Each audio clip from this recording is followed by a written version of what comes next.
Однажды к пророку, алейхиссаляту вассалям, пришел человек и сказал: «О посланник Аллаха, у меня есть брат. Он постоянно находится в мечети рядом с вами, ходит на да'ват, уезжает в разные места.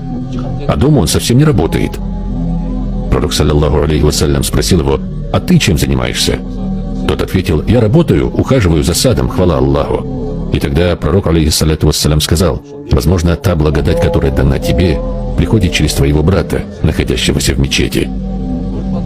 Если вы братья и сестры по крови, то и пропитание может приходить через их благие дела. Благодать приходит через добро. Тот, кто разрывает родственные связи, не войдет в рай. Тот, кто сеет смуту между братьями, не войдет в рай.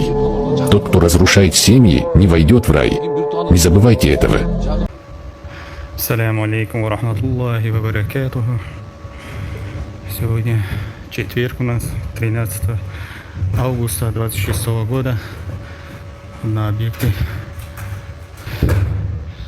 работа продолжается. Постелили профлисты.